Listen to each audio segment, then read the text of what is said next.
Yeah, so I just had to check my messages real quick. So this is inside the richest zip codes in America. I'm guessing these are houses, or maybe just neighborhoods that they're going around. But I thought it would be interesting to see, as someone who does not live in America. But yeah, we might as well get started. The houses went from 500,000 50 years ago to now 10 million.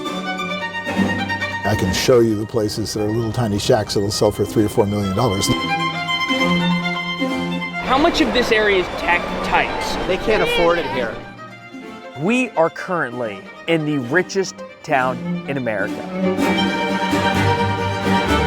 In Atherton, California, home values are on average $8 million. Now in this video, we're gonna show you some of that wealth and explain just how it got so wealthy. It raises key issues about zoning, demographics, politics, and even controversies involving Stephen Curry. He paid what I think the price is like $8.5 million an acre.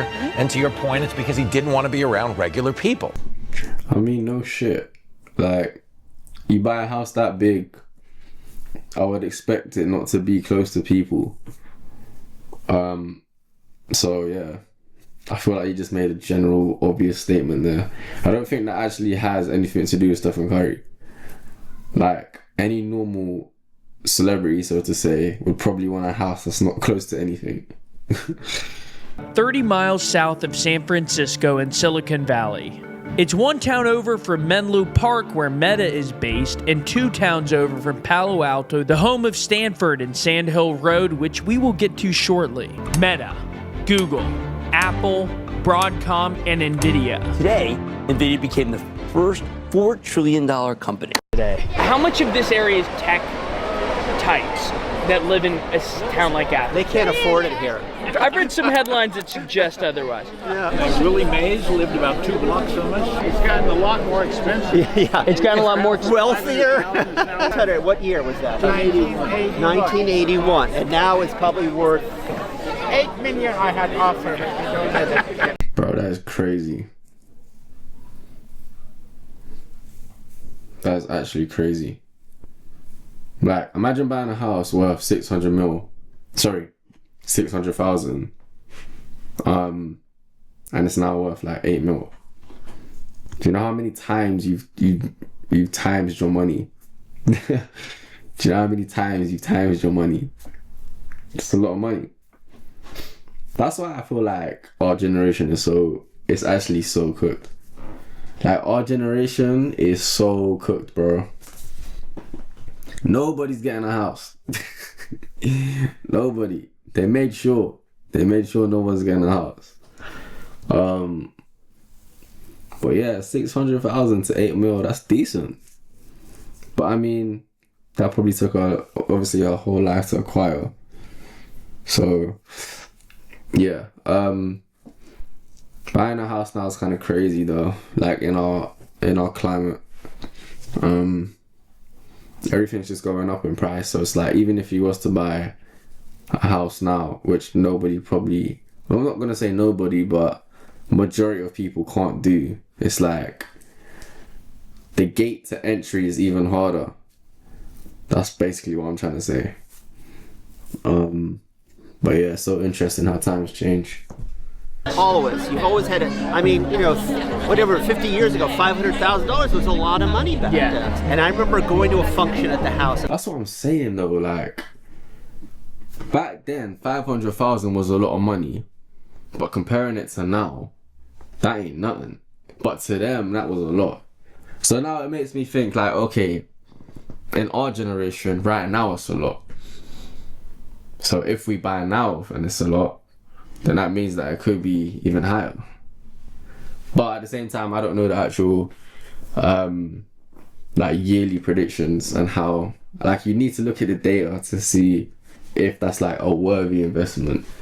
But I feel like old people done well for themselves. Like this guy probably done well for himself.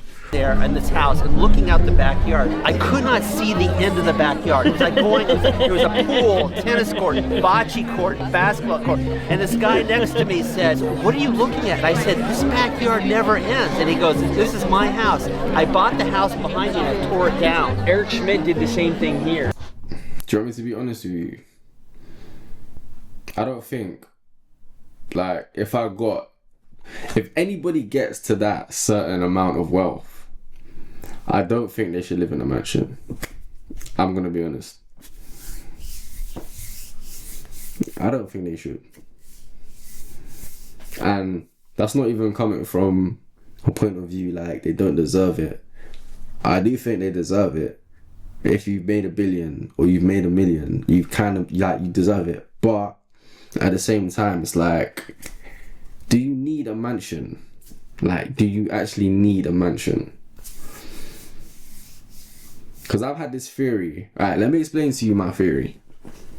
Let's say you make like $1 billion. Cool. You get a house, maybe worth, I don't know, 20 mil or even higher, 200 mil. It's like, are you even gonna be in that house? First of all, that's number one. Number two, do you need all that space? Like, I know obviously it must be nice having to want a swimming pool, a bowling ring, an arcade in your house, like a tennis court, a basketball court, all this type of shit. But realistically, are you even gonna use them? No. Thumbs down. Thumbs down. I don't know why I did that. But anyway, like, come on. Like, realistically, are you gonna use them? I think if you have like loads of people, then it's fine. Like, if you're gonna have an event or something. But majority of people only have like, I don't know, 3 to 4 kids, I guess. Even like rich families now, like, look at the Kardashians. How many of them are there? But like each couple in the Kardashians only has around 3 kids. I don't think that, like, they don't have, or do they? I don't know. But they don't tend to have loads of kids, or like, well, they have loads of family, yeah. But I'm just trying to think, like, is there even any point in getting a mansion? And also,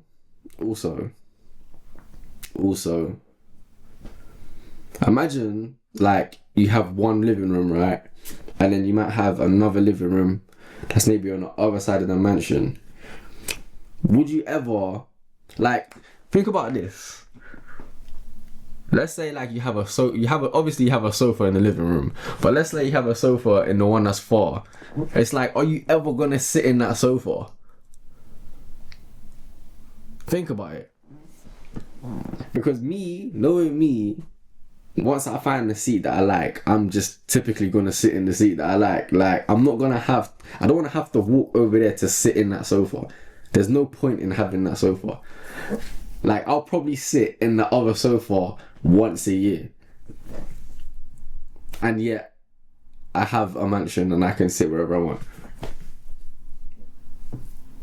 But just knowing like the human habitual habits, it's like, is there even any point in getting a mansion? I don't see the point. I don't see the point. I don't know about the tasteful homes part. I think the old ones were tasteful. The new white boxes, I don't know. Well, there were 15 children and there were 15 bedrooms, so at some point somebody had to share, but not much. Can I ask what your parents did? Oh, my dad was in private business, but my mom had family history. Drink was like 16. My kids went to Sacred Heart Prep, which is Yes. Atherton. And they were surrounded by people from venture capital. They got exposed to this. At one of Atherton's 3 private schools. This is the Sacred Heart School. It's $57,000 for 6th through 12th grade. We convinced them to let us in. Larry Ellison. Bro, $34K per grade. Is that what they said? I heard 34K. That is crazy. I better go in there coming out like Stephen Hawking. Cause 34K, bro, per year. Bro, my child better be a damn genius. You better be a damn genius. Door lockers, very California. Thank you. Have a good one. Appreciate your help. All right, off we go to the Menlo School. Okay, for high school to go here. $61,000 per year. Yeah, that's a high school. And there's a middle school, which costs over $50K. There's not a public school that... I guess if you're a millionaire, then it's actually not too bad. It probably won't be that bad. Because if you make a certain amount of millions a year, obviously your child has a certain amount of years to go through. But as long as you're making multiple millions per year, I guess it kind of works out. And plus 34K or 61K isn't really that much money in terms of millions. Do you know what I'm saying? It's still a lot of money, don't get it twisted, but in terms of having like millions, like you're a millionaire, like it's not really that high. The two private schools are, I mean, just obscenely expensive, among the most expensive in the country. Before we show you Atherton's craziest mansions and investigate its heated zoning battle that will change the town, you first need some Atherton history. I mean, was it always this rich? Business Atherton in the 1950s. I delivered newspapers to the future homes of both Larry Page and Steve Jobs, which is ironic because those two people, more than any two people on the face of the earth, changed the way news is delivered. Yeah. Bro, this is what I'm saying, bro. I feel like if you raise yourself or put yourself in these places, then you're inevitably gonna win, because it's like you're just gonna meet people there. Yeah. This video is actually quite long. I'm not gonna lie. I did not realize it was like 15 minutes.